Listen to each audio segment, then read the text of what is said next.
Opa, meu nome é Henrique. Hoje eu queria saber se você já passou por essa situação onde você deseja fazer alguma coisa num dia, né, alguma tarefa ou alguma atividade, não só você deseja, como você tem que fazer naquele dia. E aí você acorda naquele dia pensando que tem que fazer aquela tarefa, e aí você se arruma, vai para o trabalho, ou vai para a faculdade, ou vai para uma sala de estudos, onde você tiver que ir. E aí quando você pensa em começar a tarefa, você ao invés disso pega o celular, aí vai ver no Instagram, vai rodar no Instagram, vai ver no WhatsApp, vai ver a internet, o que tem nos sites de notícias, no site de fofoca. E aí depois você para de usar o celular e você levanta e vai beber uma água. Aí antes de voltar a fazer, você vai no banheiro. E aí depois você lembra que você tinha que responder um e-mail, aí você vai lá e responde o e-mail. Aí depois você lembra que você queria ver o preço de uma passagem aérea na internet, aí você vai ver o preço da passagem. E aí quando você menos espera, chegou a hora do almoço e você não fez o que você tinha que fazer ou o que você queria fazer. E aí você fala, eu faço à tarde é mais tranquilo, eu vou conseguir fazer à tarde. Aí você sai para almoçar tranquilo, quando volta, acontece o mesmo loop. Ao invés de você fazer o que você deveria fazer, você fica procurando de forma inconsciente, né, distrações e outras coisas. Tanto que é só o seu celular dar uma pitada só, já é o suficiente para puxar a sua atenção totalmente. Então você para de fazer qualquer coisa que você estiver fazendo para mexer no celular, e aí você levanta e vai dar uma volta porque você está com a perna dolorida, ou você vai beber uma água de novo, e etc. E no final do dia, chega no final do dia, você percebe que você não fez aquilo que você deveria ter feito, você fez um monte de coisa, mas nenhuma delas foi realmente produtiva, você só ficou gastando tempo, e aí você promete para você que no dia seguinte você vai fazer de novo, né? Você vai fazer aquilo, não vai passar do dia seguinte, né? Amanhã eu faço. E aí quando chega no dia seguinte, né? Se é amanhã, as coisas começam a acontecer tudo de novo. E quando chega no final de semana ou mesmo à noite, quando você jura que você vai fazer alguma coisa, na verdade você não faz, você abre o Netflix e aí você fica na Netflix ou qualquer outra ou na televisão um bom período do tempo. Caso você não saiba, é justamente isso que se chama procrastinação. É quando você quer fazer alguma coisa, ou você tem que fazer alguma coisa, e você não consegue fazer. Um dos grandes motivos da procrastinação, não é o único, mas um dos grandes motivos é porque as tarefas que você tem, ou a atividade que você tem, eu não falo muito só de tarefa, para mim é a mesma coisa, né? Mas é porque a palavra tarefa geralmente acompanha alguma coisa mais pesada para a maioria das pessoas. Mas eu vou continuar falando tarefa aqui no vídeo. Então, o grande motivo é que a tarefa que você tem, que você colocou para você fazer, ou que outra pessoa pediu para você fazer, é que aquela tarefa ela é muito grande, muito intimidadora. Claro que você não pensa isso de um nível consciente, é super irracional, mas ela é super intimidadora para você. E como ela é super intimidadora, você se sente sobrecarregado. E essa emoção, né, esse sentimento de se sentir sobrecarregado, causa o que o pessoal chama de resistência mental. A resistência mental é o que faz você evitar de fazer aquela tarefa e qualquer distração, por menor que seja, já é o suficiente para você arrumar como desculpa para fazer aquela coisa, aquela outra coisa que você não deveria estar fazendo, tipo o celular. A resistência mental, ela é tão forte, mas tão forte, que você acaba não fazendo as coisas que você gostaria de fazer. As coisas que você sabe que você deveria fazer, mesmo que essa coisa que você tem que fazer, essa tarefa ou essa atividade, você sabe que é benéfica para você. Ou seja, você só tem a ganhar fazendo aquela atividade, mas por algum motivo muito esquisito, você não consegue fazer. Você chega no final do dia, você não sabe o que aconteceu, você não conseguiu fazer, aí você fica se odiando por causa disso, né? Fica com raiva de você mesmo por causa disso. E aí você fala que você vai fazer no dia seguinte, e no dia seguinte continua, continua, continua, continua. E quando vai ver, você passou uma semana, algumas tarefas levam até meses para serem completadas por conta disso. Então a técnica aqui, não a super técnica, mas ela é extremamente eficaz, é justamente quebrar essa tarefa em pedaços menores. Quando você quebra a tarefa em pedaços menores, você ganha mais clareza, então ela fica menos complexa e, consequentemente, menos intimidadora. E se ela fica menos intimidadora, você não vai se sentir sobrecarregado e você não vai ter a resistência mental. Então funciona mais ou menos assim. Vou dar um exemplo, né? Digamos que você seja um jornalista e você tem que escrever um artigo para algum site, ou para um jornal, ou para uma revista. Tanto faz. E aí a sua lista de tarefas está lá, uma das tarefas está lá, escrever o artigo. Essa é uma única tarefa que você tem para fazer. Quando você lê essa tarefa na sua lista de tarefas, automaticamente o seu cérebro já começa a pensar em todas as coisas que precisam ser feitas. E aí se forma uma teia que fica super intimidadora, super enorme para você. Lógico que todos esses pensamentos vêm de forma automática, você não controla, né? Você ter lido simplesmente a tarefa de fazer um artigo, de escrever um artigo, já foi um gatilho para vir um monte de coisa na sua cabeça. Então, nesse caso, você quebra essa tarefa em subtarefas. Então, ao invés de você ter uma única tarefa lá, escrever o artigo, você vai ter várias outras tarefas. Por exemplo, digamos que a primeira tarefa seja escrever o título do artigo, tarefa 1. A tarefa 2 seja escrever o subtítulo do artigo. A tarefa 3 seria escrever a introdução do artigo. A tarefa 4, o desenvolvimento. E assim por diante. Tarefa 5, a conclusão do artigo. Tarefa 6, pesquisar imagens na internet para colocar no artigo. Ou pesquisar vídeos, ou linkar os vídeos e tudo mais. Tarefa 7, reler o artigo para verificar se não tem erros de gramática e tudo mais, se a concordância está ok. Enfim, você tem um monte de tarefa lá e digamos que tem 10 tarefas. A tarefa 10 seria a última, né, que é publicar o artigo. Agora você tem uma lista de tarefas que tem 10 tarefas, ao invés de ter uma só. Quando você tem essas 10 tarefas, você se sente melhor. Apesar do número de tarefas ser maior, você sabe que elas são mais fáceis de fazer, porque elas são mais ligeiras. Então, por exemplo, a tarefa 1, escrever o título do artigo, você pode fazer isso, se você já estiver remoendo esse artigo na sua cabeça, você faz isso em menos de 2 minutos. E o outro ponto positivo é que você não necessariamente precisa começar pelo começo. Como você já tem a lista de tarefas pronta, você tem as 10 tarefas, você sabe exatamente o que você precisa fazer, você pode clarear sua mente e resolver outros problemas dessas tarefas. Por exemplo, você pode ir direto para, digamos que você está pensando no artigo, e aí você teve uma sacada bacana, uma epifania bacana, e você quer escrever logo a conclusão do artigo. Porque você não quer perder aquela epifania, não quer que ela suma da sua mente. Aí você pode ir direto escrever a conclusão do artigo e riscar aquela tarefa de que a conclusão do artigo já está feita. Ou seja, nem foi a primeira tarefa, mas você pode começar por lá. Lógico, vai ter algumas tarefas ali que são sequenciais, obrigatoriamente sequenciais. Por exemplo, a última tarefa, que seria publicar o artigo, você não consegue fazer essa tarefa antes de fazer todas as outras. Então essa com certeza vai ficar por último.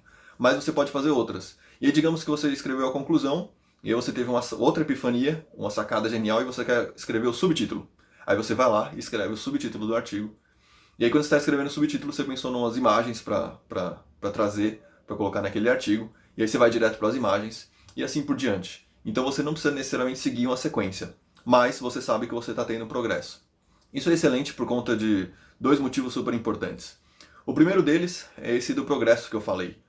Quando você tem uma única tarefa, por exemplo, escrever um artigo, você só vai riscar essa tarefa depois que você fizer tudo. Então você não vê progresso ali. Por exemplo, digamos que você começou a escrever o artigo 11 horas da manhã. Né? 11 horas da manhã você conseguiu fazer 5 das 10 tarefas. E aí você pausa para o almoço, né? Digamos meio-dia você pausa para o almoço, vai almoçar, e aí você volta 1 hora e meia, 2 horas, sei lá, depois. E aí você vê a sua lista de tarefas e já vê 5 coisas riscadas. Ou seja, você já viu 50% do progresso ali. Isso ajuda você porque libera dopamina e você se sente motivado para fazer o que você tem que fazer. Que, como eu falei em outro vídeo aqui, essa é uma das estratégias que a indústria de videogame usa. Que quanto mais você vai jogando, você vai passando de fases, você vê o progresso. O problema de uma lista de tarefas muito intimidadora é que você não consegue ver o progresso muito frequentemente. Então, se você tem aquela lista de tarefas com uma única tarefa, você só vai riscar aquela tarefa quando você terminar tudo. Então, você vai voltar do almoço, você ainda vai ver a sua lista de tarefas sem ter nenhum risco, e você vai ficar pensando, putz, eu não fiz nada. Mas na verdade você fez.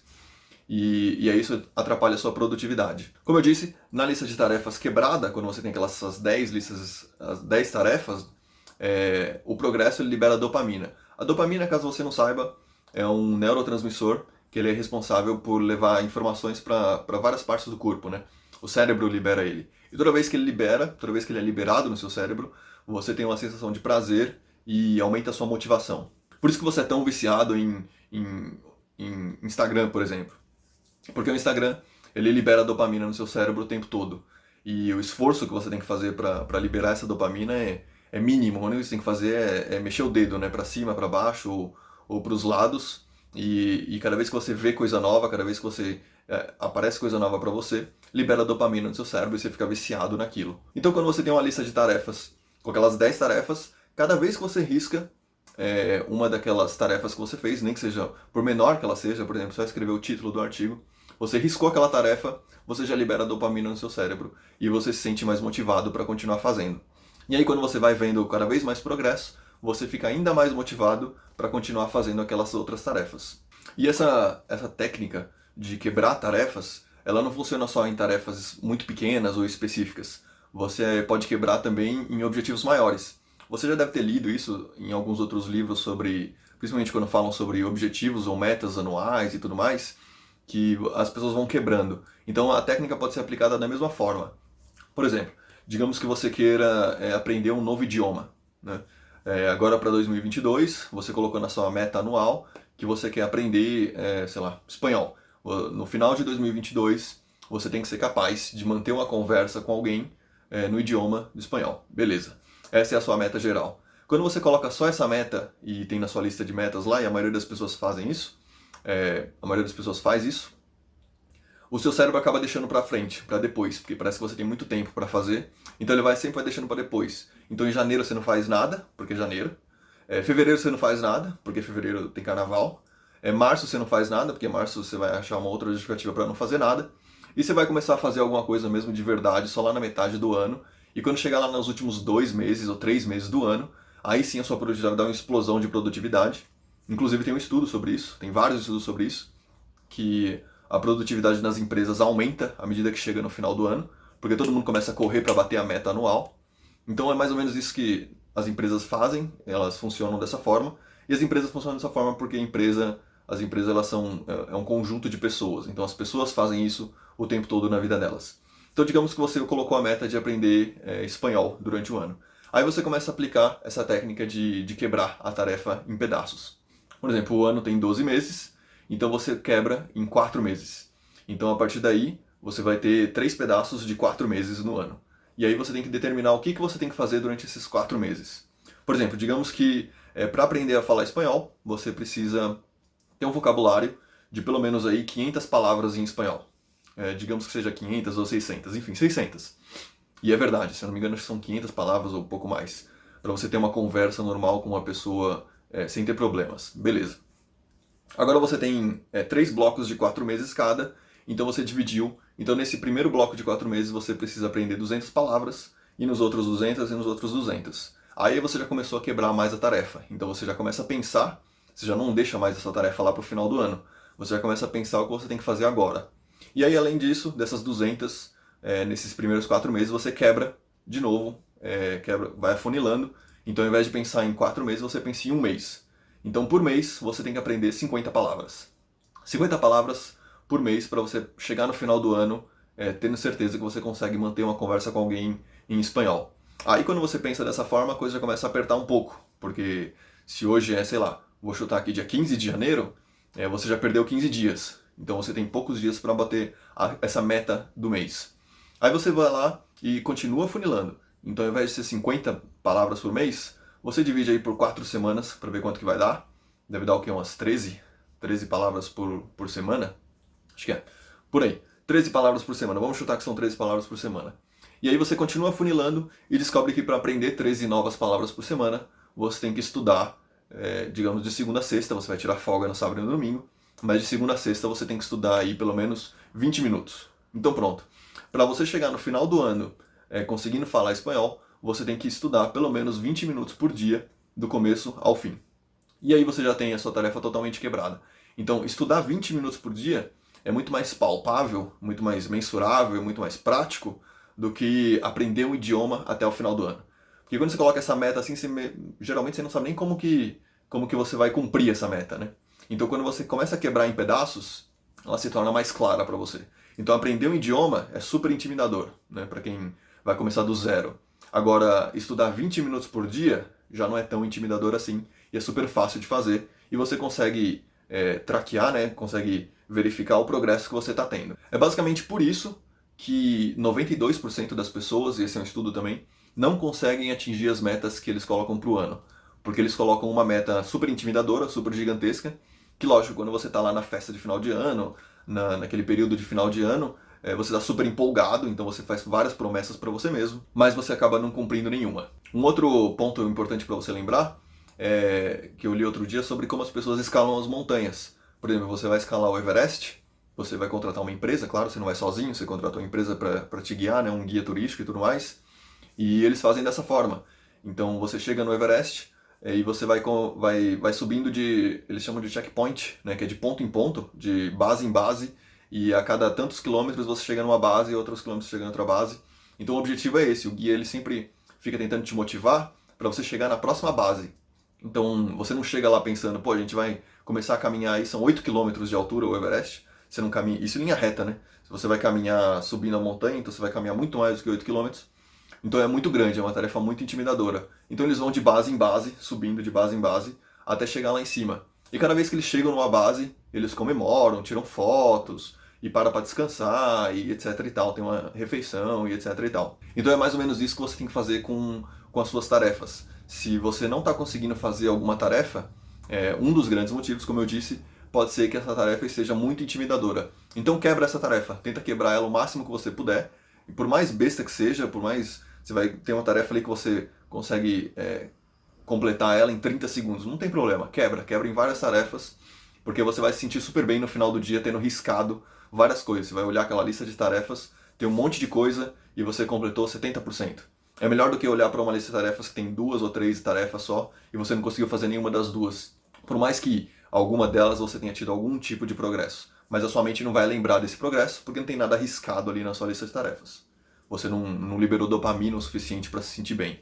Então lembra que quando você se sente sobrecarregado, esse sentimento de se sentir sobrecarregado leva você a procrastinar. E quebrar tarefas é uma excelente forma de não se sentir procrastinado e realmente conseguir fazer o que você tem que fazer e aquelas coisas que você quer fazer.